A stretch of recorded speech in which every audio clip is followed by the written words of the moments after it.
Approximately 95% of the world's watches are manufactured in Shenzhen City, the global hub for timepieces, including the one on your wrist. Many renowned brands either produce their watches here or source components from this city. But where do these luxury watches truly originate? Are those $20,000 Rolexes genuinely handcrafted Swiss masterpieces, or did they come off a production line in China alongside thousands of identical models? You might spend $4,400 on a Mitsubishi Black Bay monochrome, nearly $10,000 for a Rolex Submariner, and a Royal Oak Extra Thin could set you back $36,000. Affordable is not a term that fits. The distinction between genuine and imitation can often be unclear. However, when you visit Guangzhou, the quality issues aren't immediately visible. One must be cautious, as low-quality movements can be sold at exorbitant prices. My advice is to test the watch first or ensure you purchase it through legitimate channels. I'm Sean, and I'll catch you next time. The revelations from Chinese manufacturers about the luxury watch industry are astonishing. What were once mere whispers have turned into open admissions. TikTok is overflowing with unboxing videos, and factories in Shenzhen are no longer keeping secrets. The information they're sharing is explosive. The Swiss watchmakers can't charm their way out of this predicament, too much has been exposed. It's chaotic, it's loud, and frankly, it's quite embarrassing. The situation escalated to the point where Rolex had to announce significant price reductions on some of their most coveted models.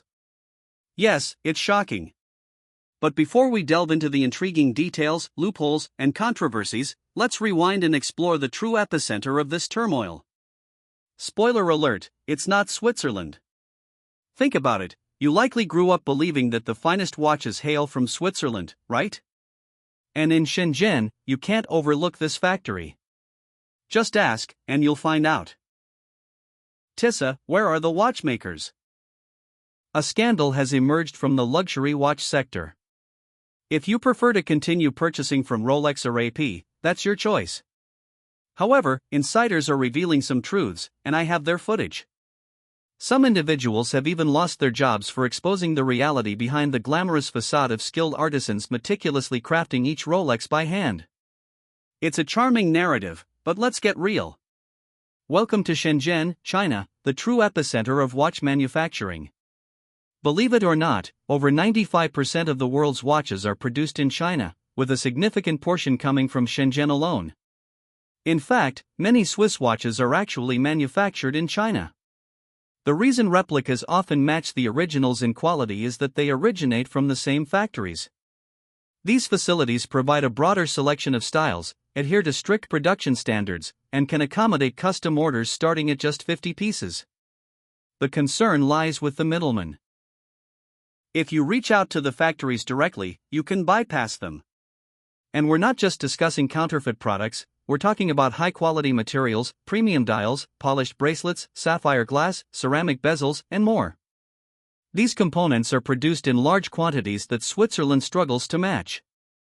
Here's where it gets intriguing. Some factories in Shenzhen are reportedly manufacturing for major brands like Omega, Tag Heuer, Tissot, and possibly even contributing to the Rolex supply chain.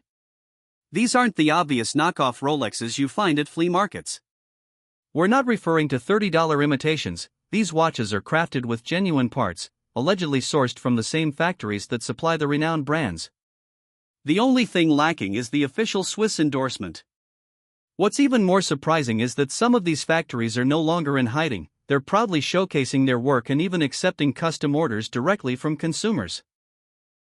This means you can bypass the upscale boutiques and go straight to the source for your luxury timepiece. A more robust error. To start, you must assess your budget. The Rolex date address stands out as the most economical option. However, this brings up a significant question. If your luxury watch is primarily assembled in China, why does it carry the Swiss AD label? Allow me to enlighten you. This label represents one of the most clever loopholes in fashion history. Notice the charming Swiss AD emblem nestled at the bottom of the dial?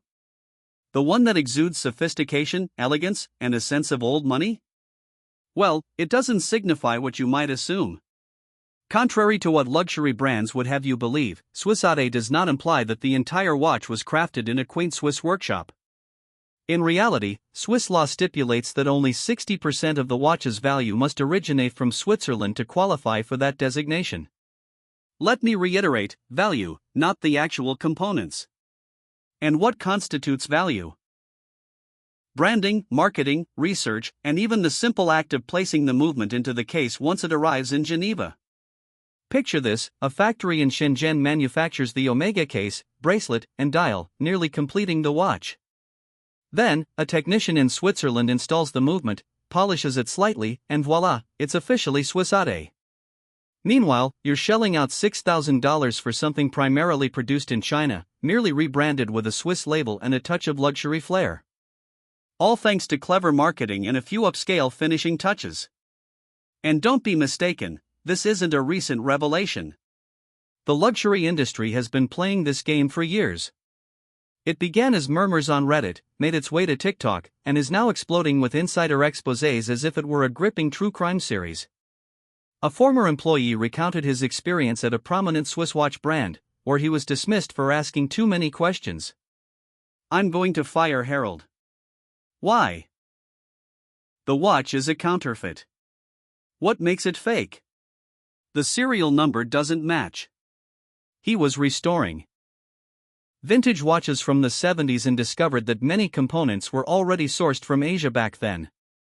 The movement was sometimes Swiss, but at other times, it was merely a budget $5 quartz watch thrown in at the last moment. It's wild. This scandal runs much deeper than people realize. You might be wondering why the mainstream media hasn't uncovered this situation. The answer is simple: the luxury watch industry is flush with cash. Major publications receive millions in advertising from brands like Rolex, Omega, and Cartier. Do you really think they would risk upsetting their benefactors? Absolutely not. The watch bloggers are even more compromised. They are flown to Baselworld, treated like royalty at brand dinners, and gifted watches. Influencers are literally paid to smile, pose, and maintain a positive image. No one is willing to jeopardize their next free Rolex by revealing the truth. That's why the responsibility falls on the underdogs now. YouTubers like Misty, TikTok creators, and even anonymous factory workers who are tired of being silent are stepping up. They are the ones revealing the reality behind the luxury facade. Just when everyone believed Rolex was invulnerable, they made a surprising move by reducing their prices. Not universally, of course, but just enough to spark curiosity with whispers of, "What's happening?" Reports from watch forums and high-end dealers indicate that certain Rolex models, such as the Submariner, GMT Master 2, and some Oyster Perpetuals, saw price reductions of up to 20% in select markets. And interestingly, these are the same models that have gained popularity in the replica market. Coincidence? Hardly. Now, don't get it twisted. Rolex didn't announce this in a flashy campaign. They never go on sale. They executed this quietly and discreetly, primarily through authorized dealers in specific locations. However, the watch community noticed immediately, especially since this occurred right after a